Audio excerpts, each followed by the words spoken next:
Calling the Culture Committee to order at 11 o'clock. Please rise for opening prayer, and Counselor Duncan is going to do the honors. Dear Heavenly Father, we come before you. We thank you for this day. We thank you for allowing us to meet, make decisions. We ask that you would please help us to make good decisions for the Cherokee people and the entire nation. We love you and we praise you and we give you the glory. In your name, amen. Amen. Thank you, Ken. Roll call, Kelly. Honey? Here.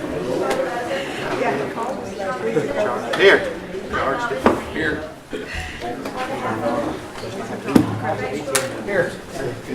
Bonnie. Ani. Here.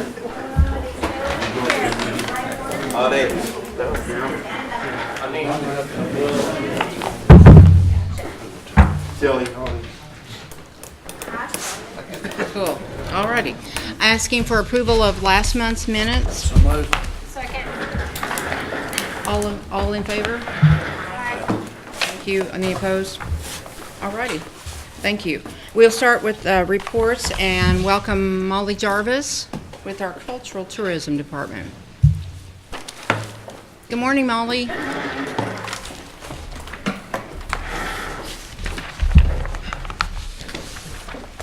Our report has some updates on our capital projects at the beginning, and I'll just give a couple of highlights there.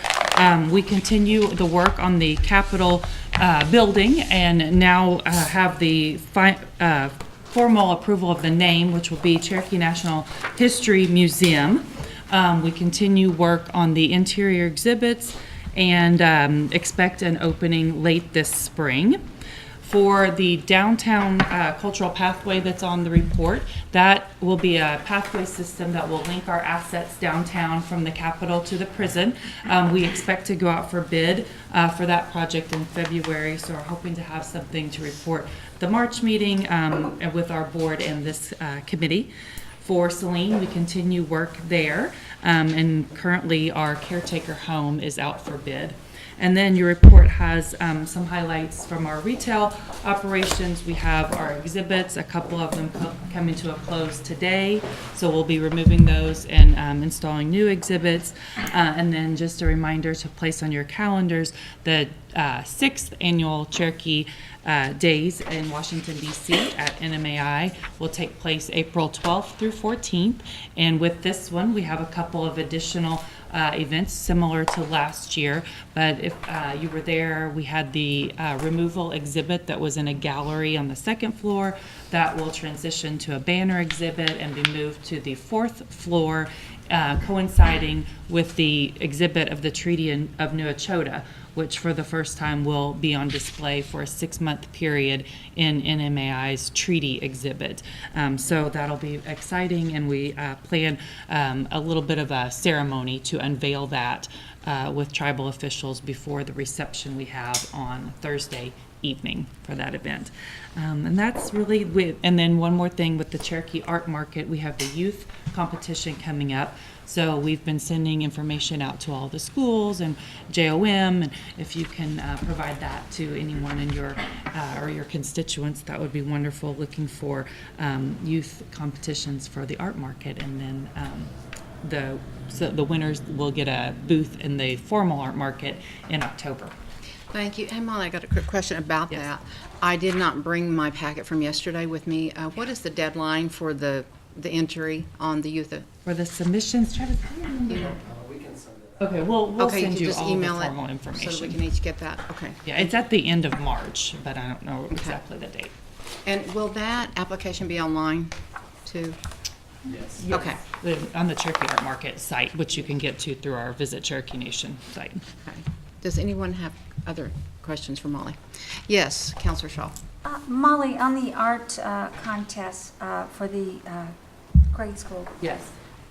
can at-large participate in that? Oh, yes. In fact, it's intertribal. So, yeah. Very good. Mhm. And then I have another question. Are you handling the exhibit that's going to go in the hospital, the new clinic? We are handling the artwork purchase for the hospital. I had a constituent who asked me about I guess their numbers, what's required to exhibit there? The question was, did we ask blood quantum? What did we ask that they have to provide to be selected? Okay, so it's not really an exhibit. So we do, when we have a construction project like that, you know, we have the 1% art fund that goes toward the purchase of artwork. And so we work with the architect to identify locations within the facility where art would hang. And then we get dimensions or any specs that we would need for artwork. We put that out in a bid to artists. So far there's been one bid for the hospital for flat art pieces. We did that back in the fall and made selections. And so that art bid contains all the specs of what we're looking for. That goes out to the art community, they respond. So there will be some subsequent bids that go out for specific pieces. I guess my question is, what information are you asking each artist to provide about themselves? Um, Are they having to give like tribal ID numbers? Or They would need to give, usually their citizen's card would be required. Okay, anything else? Shouldn't, yeah, think of anything else that would be required. Thank you. Yeah. In that regard, Molly, does, when the call for art or the, request for proposals and bids goes out, don't you normally look to the artists that you have, current artists, like lists of artists through the Spider Gallery, Cherokee Art Market, and known artists, so it goes out, it doesn't go out to the public, does it? Not necessarily to the public, but for this one, we did cast the net a little wider because we need so many pieces. So we have sent it, yes, through Spider, through any art community. We're distributing the information. We want to get as many people bids from as many artists, Cherokee artists, as possible. Yeah. Okay, just want to make that clear. Thank you. Anyone else? Questions for Molly? Yes, Councilor Crittenden. Do the national treasures get any type of priority or on those bids? Not necessarily on the bid, but also in the hospital will be a national treasure exhibit. So we are in the process and have pretty much finalized it, a collection of one piece from each national treasure that will be on exhibit in the hospital. Will they be paid for that? They are being paid for that. Mhm. Thank you. I want to make that clear. It's an honorarium for the piece. So each person receives the exact same amount for the piece that they're contributing. They choose what piece they contribute to that Cherokee National Treasure collection, and then they all receive the exact same honorarium for that piece. And they're also eligible to bid on Oh, yeah. any of the other things? Absolutely. Thank you. Okay. Councilor Lay? Thank you, Madam Chairman. When you say the hospital, you mean the clinic, the new clinic? Yes. And I think we have plans to go back and rehab the hospital. At that time, will we also do the 1% there or not? Should it be that when we renovate the existing hospital for the OSU Medical School? Yes, I would, as long as Cherokee Nation's doing the construction and it falls within that legislation guidelines for the 1%, then that funds should be set aside there. The caretaker's house at the courthouse, at the courthouse, that's the one At we're Saline. talking about? Is that, you say it's been sent out? For bid, yes. Do we know the design? Is it going to be kind of a neat design for out there? Yeah, so what we did is we actually worked with Cherokee Nation Housing, and we got some of the designs that have been used in the community housing projects, some of the 3-bedroom homes, and then we modified the exterior of that design so it will fit within the environment at Saline in terms of the front porch and what it looks like and the siding. So it will be very complementary to the Saline courthouse itself. So it will look like it fits within that area. Thank you. Thank you. Anyone else? All right. Thank you, Molly. Thank you. Hey, Molly, what was the name of that courthouse that I inquired about last month? And you guys finally came up with the name there in Adair County. Yes.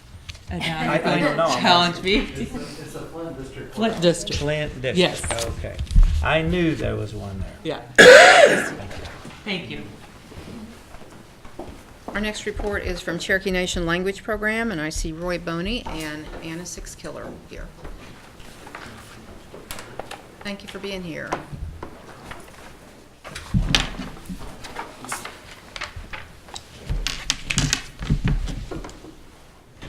SEO to God. Yeah, I'm going to have Anna report about the consortium update here. good. Well, this time, we're going over there in the month of March instead of them. Usually they come here, but nevertheless, we are going up there this time, and it's going to be last week in March. North Carolina. And we have, just like I said, first report that I gave, over 3,000, and we got more words now, and then we'll be working with words when we go over there. And then our words are always available there to translate, and different words we take. I have here like phrases of occupation. That's the last time when we was over there, we did that. We did 16 of them. And phrases about different things, like we did sentences instead of just words last time.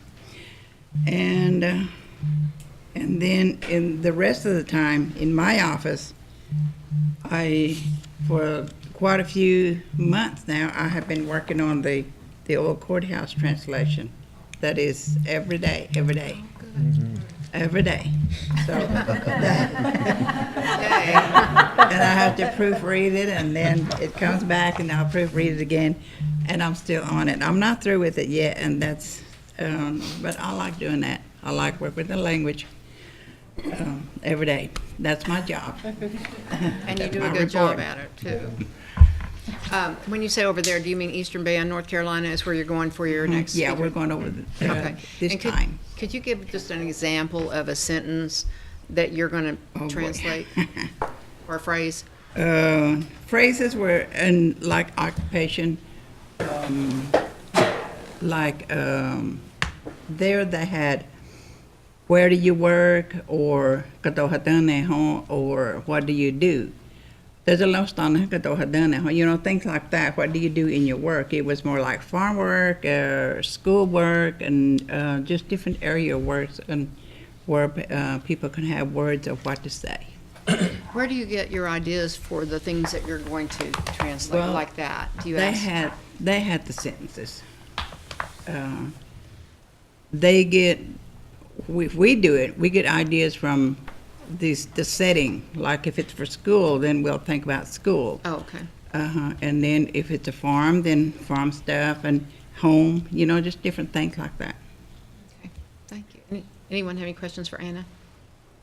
So this meeting will be in March this time, the one that Yes. used to take place in June. Yes, let's see. Usually they came here in March, Yeah? and then we went in June. Okay, So Yeah, they're just switching the. Switched it. we just switched. okay. Right. Yes, Councilor Crittenden. Yes, as always, appreciate what you guys do. I know different entities, the immersion school, language, and we all have different departments and things, but language, and here we are at the cultural committee. Just wanted, everyone may have known this but me, but had a student going to the immersion school that, due to family problems, was having a hard time getting their kids there. And they were riding a cat's bus, you know, which costs money. But it was amazing and surprising to me, and I should have known this, so that's on me. Talked to Speaker about it a little bit, and I think he's been digging into it, but I wanted the committee to know that our immersion school, unlike any other school that I know of, don't have a bus route. And I think if the total of kids that they told me, I think it's somewhere around 100 kids. And so in the near future, I know we'll have to talk to education about it, and I know Speaker's going to be with me on this deal, and just makes total sense to me, you know, the way we value our language, if we start looking at a way to transport those kids to and fro. But thank you for thinking about that, everyone. Yeah. And That's a good idea. Thank you. It is. Okay, and I'm sure that Roy Boney has a report about his area. Yeah, well, I'd like to give Anna some props too for her work on that project. You know, not only does she translate, she also does a lot of audio recording, because the museum, you'll be able to hear the panels being read in Cherokee. And so she's been working with a media company out from the east, and they have to do the take one, take two. So she's been reading quite a lot doing that. So she's a real trooper. She's a star. Yeah, definitely. I have a couple announcements. First is at the Intertribal Council meeting earlier this month, the Culture Committee announced that the Intertribal Language Summit will be held in Ada, hosted by Chickasaw Nation, July 17th and 18th. We usually have had it here in Tahlequah for the last few years, but this time Chickasaw Nation said they wanted to host it, so we're moving there this time. Our community language class schedule, we are in the process now of setting, or trying to find places where we can have these classes. So if you have any suggestions, please get in touch with me. It's usually first come, first serve, because we do have a limited amount of teachers available, but we try to get at least, between 15 to 20 classes at a time if we can get that. I'd like to give John Ross, one of our translators, some kudos. You may have seen it. There's a video that Communications made of him talking about the Cherokee number system. Sequoia developed a number system that never really was used, but we're in the process of trying to revive it. We're teaching at the schools. We're making materials that use it, like calendars and things. And John is really instrumental in making it happen, because he invented the zero symbol for it to make the whole thing work properly. So Communications did a really nice video interview with John. So it's been playing on the TVs here and I guess at the clinics and things. But if you get a chance to see that, it's really fascinating. You can see it on Facebook and online too, and the other places. Let's see. The final thing I'd like to mention is we had a meeting with Secretary of State, Councilors Taylor and Austin at RSU to talk about our Cherokee language initiative there at the university. This fall we're going to be launching the online class there for college credit, and we also have a proposal on the table to develop a Cherokee language TV program with RSU TV. Details aren't final on that yet, but we're excited about that, and if it all goes through, we'll start filming in August this year. Great. Thank you. Anyone have questions for Roy? Yes, Councilor Hatfield. Do you work with the University of Oklahoma, just by chance, with the language program at all? I know they had the course there, and are you affiliated with that at all? I've never heard that you have been. Not really. They're pretty independent of us. Yeah. Okay. We provide them materials and a speaker every now and then, but they Right. kind of do their own thing. Okay. And forgive me for not knowing more about that, and I'll do a little bit more research, because I know that there is a big interest in the metro area, and then of course with our students. And I noticed, and I know a lot of the athletes are putting that course, but I'd like to be a lot more, a lot more than that. But Is it Christine Armour that teaches there? Do you remember? I think so. Yeah, Christine Armour's there. there she is. Yeah. I know my daughter. What's the big guy's name? Corey Still? Corey Corey Steele. Steele, Corey yes, Steele. yes. Chris Armour and Yes. Corey Somebody was Steele. there. Yeah, Corey's here. Yeah. Okay. Yeah. Both home people. Christine's from Nycut and Corey's from here. My daughter had 3 years with Bobby Blossom, I think, at that Oh, time. So the late, I think he has passed since, hasn't he? Okay, thank Yeah. you. Thank you, Chairman. Yes, did anyone else have questions or comments? If not, I wanted to ask, I was writing something when you were talking about Chickasaw Nation. I heard Ada, July, Chickasaw Nation. What is that? That's the Exact date. Intertribal Language Summit, Okay. And what were the dates? July 17th and 18th. 17th, 18th. Thank you. And it's at Ada, right? At there, okay. And what was would you clarify what you need classroom space for? Is that when you were saying we need places? Teachers. Oh, you need teachers. The teachers or space? I thought you needed places to Or teach. Oh, yeah, the community classes. We need space, if there's. Just here in Just Talsville? in the 14 county area. Okay. If any place that wants to have a class, let me know. We can schedule them. I know that our Cherokee Veneta Clinic, Veneta Health Center, Okay. has classroom space, and they love to have things there, and you would contact Elton Sunday, the Elton administrator. Sunday? I can share his contact number Okay. with you later, but he's the one that you would speak with, so I think that'd be one for sure. Yeah. Okay. Thank you. Anybody else? Can I make one more statement? I suppose. Okay, just one more. I made a statement about the athletes, and I didn't mean that derogatory. It was, like Channel 9 or someone did a segment. There were several football players, and this has been a while back, but it was very interesting but they were very interested in learning it, and it is considered a foreign language. So so anyway, I wanted to. Counselor Dobbins. I feel like I was picking on the athletes, yes. But anyway, the only reason I said that is because they did do a segment with the players, and so, thank you, John. Yes, all right. Yes, Counselor Well, I Critton. don't pester you too much. Will you send me your contact information, cell Yeah. phone number and stuff? Yeah. Thank you. Okay, thank you all for your good report. Hey, Keep up- Roy, you might mention to our executive director, Ron, about the recommendation by Counselor Crittenden on that Okay. transportation. If there's maybe surplus that would meet, the safety inspection, or what one would cost. Get with Ron if you would, and maybe, Okay. and just bring it back to us, or let Ron present it. Would you please? Yeah, I'll do that. Okay, thank you, sir. Great. Thank you all. Okay, next up is Kevin Stretch for Community and Cultural Outreach. Good to have you. Don't. Feeling good. CO. Kalilega Chigadoha. I found out that I've been in this job a couple of weeks now, and Rob Doherty is retired, and so he is not called offering crawdads or fish or anything else. But anyway, there are promises there. So apparently we don't have a report. We didn't turn in a report, but we did. Excellent. Yeah, you did. Could you send me a copy? Somebody's got your back. Can't seem to find one anywhere. Anyway, so we had a couple of presentations, and if there's anything on the report that you have questions about, I'll be glad to answer or inquire. It's nice to know somebody's got your back, right? That's right. This I brought report my was, entourage. Oh, wait, no, I didn't. the report was contingent on Rob's last paycheck, Oh, that's it. so he did good. Does any Bob's a good guy. We're gonna miss him. I know we are. He'll be back. He's not going.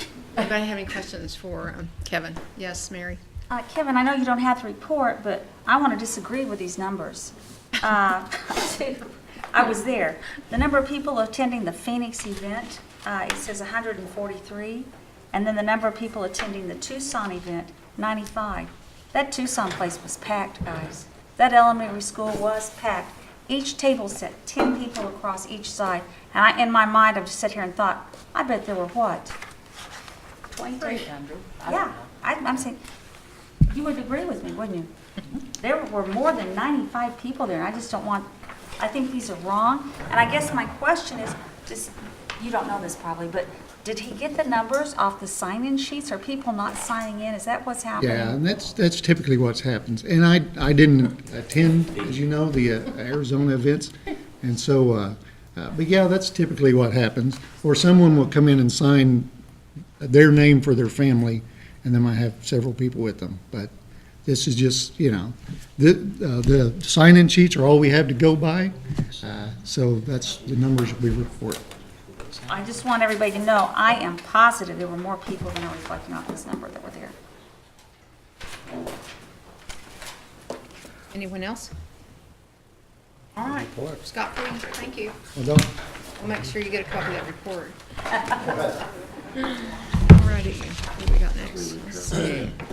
Oh, yes. Last but not least, we have Dr. Charles Gord representing the Historical Society. Come on up and tell us a good story, but, yeah, you got lots of time. You can tell us. I know. Good morning, everybody. Good morning. Last month, I sent out our calendar of events that everybody should have, what we've done.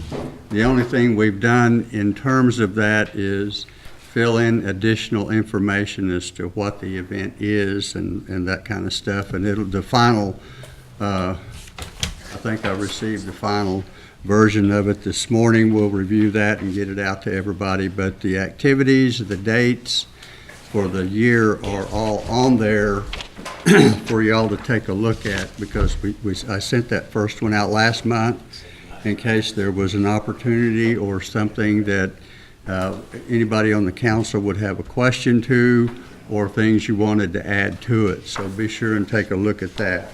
I would like to introduce a couple of people. Everybody, of course, knows Cheryl Parrish of my staff. She's here today backing me up. She didn't want to come up either. And I wanted to introduce our newest Board of Trustees member, Brenda Payton. She didn't pertain. She didn't want to come up either. She said they'll ask me questions, and I said they're going to ask you anyway, wherever you're sitting. So she has been very active, and I think she's going to be an incredible addition to our board, because we need local people, active people, and committed people, and she meets and exceeds all three of those criteria for what we need at present. I wanted to kind of do a quick summary. Even though it's our slow time of year, we don't have a lot of visitors and stuff. We've been doing a lot of staff training, clean up, fix up, paint up. We've been doing additions and things out in the village in anticipation of getting ready for that. We've announced that the positions for full and part-time people in the village, will start that in early March. So that is out there. We're identifying those who will serve as artists on our arts and humanities. We have a humanities grant and an arts grant, so there'll be people both in the village with art and in Adams Corner. For Adams Corner, which I think has been a seriously neglected location, we're going to reopen the blacksmith shop. And this was Kenneth Foster's idea, and I think it's particularly brilliant. We've identified a person who's going to come in and take a look at what we have and what it's going to take to get it fixed up to be operational. So I told Kenneth, I said, that's something I would be interested in. Well, there's real heavy gloves and stuff, and we'll get Keith out there to keep the fire going, you know, and bring the coal from one of those coal-fired stations. I had a meeting last month with a lady from Oklahoma State University Library, excuse me, and they have a major oral history project where she trains people on how to conduct interviews with your family, with people in your community and others, kind of like a checklist of questions to ask that's basic information. And then, you know, once you get somebody talking, you know, but anyway, they will come and provide the training. And that would be, I think, an invaluable addition, especially to our genealogy department, because when people want to know who their ancestors were, all of a sudden we'll have a picture of them and stories by them, and, you know, to get more of the history of our communities and our families. So she's going to be available to come and do training for that. So I think that's going to be a real great project. Yes. Her name, is it Julie Little Thunder? She was there also. There's another lady that's going to do the training. Julie has an incredible collection of interviews she's done with artists and stuff, and they're available on YouTube. And we're going to be using some of her stuff in our summer exhibit on women exhibit we'll be doing, which I'll be talking about here in a minute. But so I've looked at some of the stuff she's done. It's incredible. She said that as we identify additional people that we would like to have a full interview with, she'll be available too. So Right. it was a great conversation with her. She came to Oklahoma, came to Veneta and did one on my mother before she passed away. Yes. And she's also done one for me. So I think the National Treasures should all have one. If they don't, she's excellent. But would you have those on a video in the like running different times in the museum? I think that'd be a great thing. I think it would, yeah. I was not even aware of them, so we're taking a look at those, especially for the exhibit this summer, which I think is going to be tremendous. I'm working with the Cherokee Nation Health Department, the healthy lifestyles, healthy living thing. One of our deficiencies has been a garden. So we're working with Pat Gwynn to get the heirloom seeds. We'll have a garden in the village and also one in Adams Corner. The one in Adams Corner is going to be specifically designed with raised beds for handicapped access. So, we want to, that'll be another feature on our Facebook page, is the planting, the maintenance of, the harvesting, and then how to cook and use and that kind of stuff. So there's a lady, Tamara Walking Stick, who I met. She was with the University of Arkansas Extension Service. She teaches in that Women in the Woods thing, but it's all traditional Cherokee plants and stuff, and where they are, how to collect them, how to prepare them and stuff. She recently moved to Yale, Oklahoma, so I'm recruiting her to be a partner in our project here on the gardens and stuff. But we are on the Forest Resource Coordinating Committee, and I met her at one of our meetings up in Washington, D.C., but she's ready to step up and do some work with us. Good. We're redoing and fixing up the Cherokee exhibit space, and it's been expanded at the J.M. Davis Gun Museum, and Councilman Austin here has been very instrumental. And Keith, Jared was up there yesterday, day before. Tuesday. They went through some design ideas and features, and I think we have that one pretty much ready to actually go into production of things. So we'll have an updated and a really good exhibit going on there at the J.M. Davis Museum. We're working with C&B on exhibits. Excuse me. We'll have design that advertises the Heritage Center and other activities and stuff, along with the theme for the new casino. And one of our ideas is to put in traditional Cherokee gambling games. So we're going to have chunky and marbles, and everybody goes, "You could bet on that?" And I said, "Well, yeah, we'll bet on anything." So we might even invent a few, So I think that one's going to be a lot of fun. People say, "Wow, traditional betting games. Okay, we'll call it bingo. I don't care what you call it. We'll make some money on it." We're working with Gilcrease Museum. They got a real nice large grant from the museum library or something, but they are doing digitization of their collections, and so we want to digitize our collections, and the adult immersion program just got a big grant to go to the Newberry, the Peabody, and other museums. So Jared and I are working with them, and Gilcrease has offered to train us on the technology and stuff, so that when we get there, we will work with these institutions ahead of time to come up with what they have in their collection we want to digitize, but we'll have trained people with the right equipment when we get there. Then I think that's important. You don't just show up and use theirs, or, we'll have the stuff ready for it. So Gilcrease has stepped up and is going to provide us with all the training. They have a whole lab set up and everything. So I'm looking forward to getting that going. We updated the exhibits at the Five Tribes Museum in Muskogee. One thing, in September, we've been asked again for a Cherokee Day at the National Cowboy and Western Heritage Museum, so we've started planning that early this year. It kind of just popped up and somebody made a phone call and we all got in cars and went that way. So we're planning on that ahead of time this year, but that will be in September.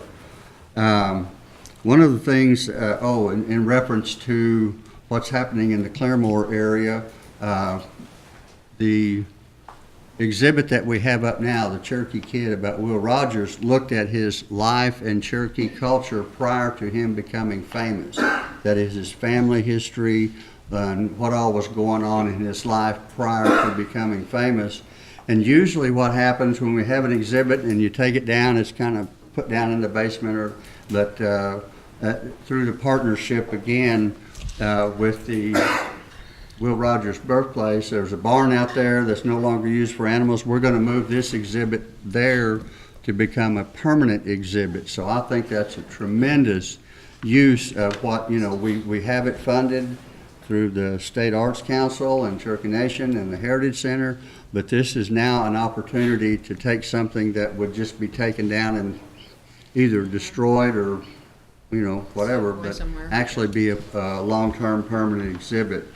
One of the things I really wanted to do and talk to CCO about and others, but it started out as a Facebook thing, is why don't we have a community arts project? So we're thinking about on Cherokee Days, Cherokees get in free. We have a lot of visitors.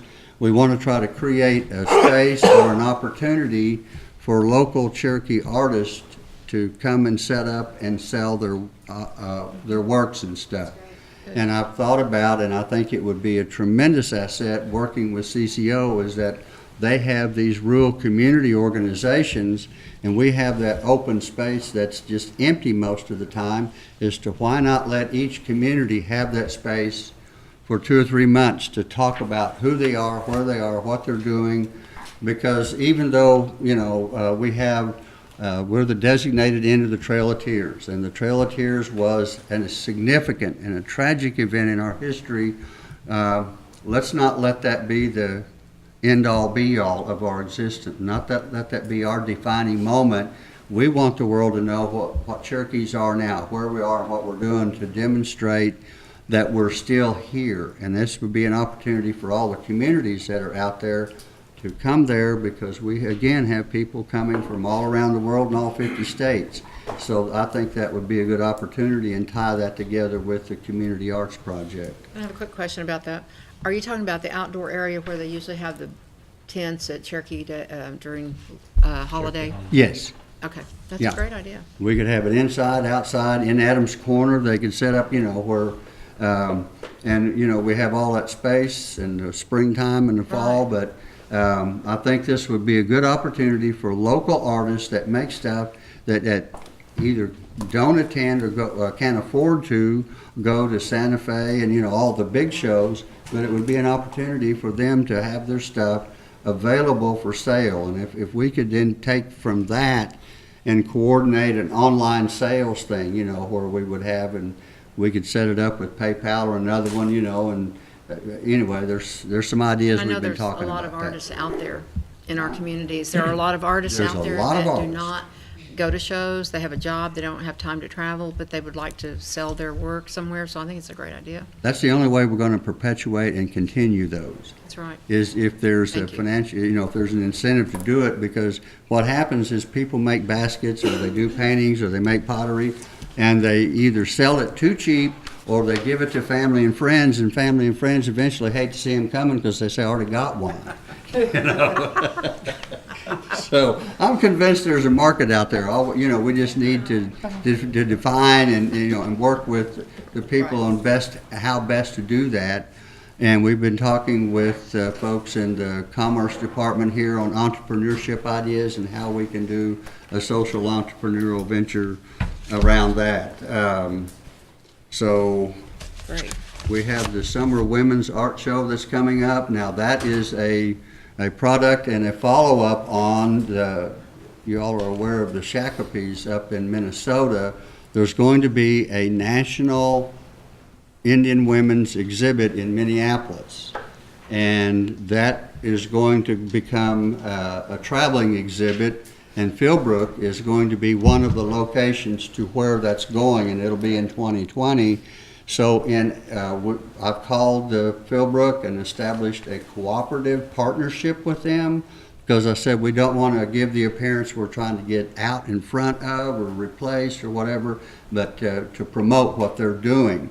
So we're already working on what we're going to do and how we're going to do the themes for the summer women in history. We want to have themes in there that women that were involved in science, math, all kinds of things to point out. And I think it is especially significant because this is where the Cherokee Female Seminary was. Yep. And to me, that's kind of like almost holy ground. Anyway, I better shut up, I'll get emotional. Thank you. Any questions? Hey, that's great. Ask Brenda something, okay?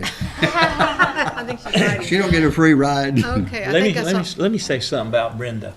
Her mother, I don't think she'll mind me saying this. Her mother's Rachel Lawrence. Rachel Lawrence was one of our first lady council members. That led the way to opening doors for some of us that are sitting here. So I just like to give credence to that very outstanding lady. So you've got a blue chipper on your hands there, Dr. Gord. Yeah. Okay. I've already put her to work. Good.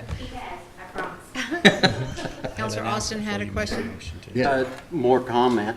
You had spoke about the community arts initiative you've got going on there. Counselor Taylor and I, when we did our last community meeting in June, or our last joint community meeting, we put out a call for Cherokee artists to be welcome to display in this event center. There's this big open area.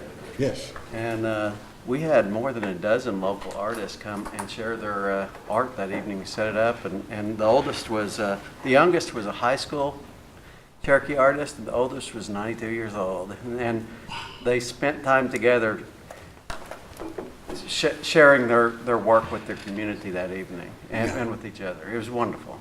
Yeah. So we can encourage that.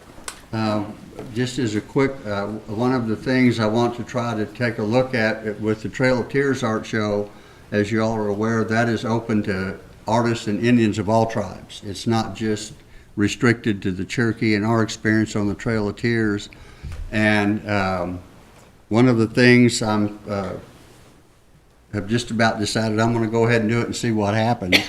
The Northern Poncas had their Trail of Tears. They were removed from north central Nebraska, right on the South Dakota state line, marched through the dead of winter, the whole 9 yards, and ended up in Indian Territory. And Chief Ghost Bear, one of his sons passed away, and he wanted to be back in their homelands up in Niobrara.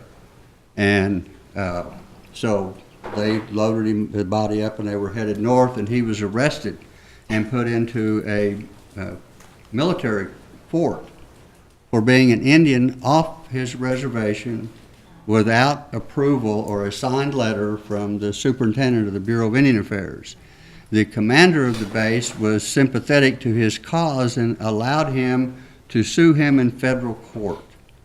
And this case was in 1871, and in the U.S. Supreme Court, they ruled that Indians were persons under the law, and that means this was the first time that we, as Indian people, we were afforded the protections. You cannot be deprived of life, liberty, or property without due process. So, although we were afforded the protections of the Constitution, it wasn't until 1924 that we were afforded citizenship. And one time when I was head of the Indian Affairs Commission working with the state Supreme Court on the Sovereignty Symposium, I did a paper on this, and I titled it Indigenous Aliens, which I thought was an interesting contrast of what our status was at that point in time. But, this is an example of what we can do as the Cherokee Heritage Center to promote and bring attention to not only our historical experiences, but our shared historical experiences with other tribes. Great. Anyone else have a question for Charles? Okay. Good update. Thank you, very good report. Okay, no old business, no new business, but we have some announcements. You have one. One announcement. We've been working on this CD for over a year, and Roy Boney, I'd like to thank you. He did the design. Mary Kay let us in on who did the recording, and I like the word that Dr. Gord used. Our heritage and culture is not to be shelved, preserved. It's to perpetuate. You keep it going. And so we used, we got a group of people together. Charlie Shell, probably one of the best song leaders that I know of. DJ McCarter, elder guy. We dedicated the CD to him. in all funds, of revenue that's raised from this will go to a scholarship fund, 100% of it. So I just thought I'd make an announcement. Charlie Sale, Joyce Green. Your daughter. I'm not going to mention her. I will. Candace Bird. Thank you, Candace. So anyway, Francis McCarter. So Gail has it, and they're going to sell it in the gift shop. Dr. Gordon, you might put some of these in your shop. Thank you, Madam Chair. Thank you. Okay, I just wanted to welcome our newest counselor, Kanan Duncan, to Yes. our council table. Thank you. Congratulations. Any other announcements from anyone? All righty. We will call for adjournment. Someone request to adjourn? So moved.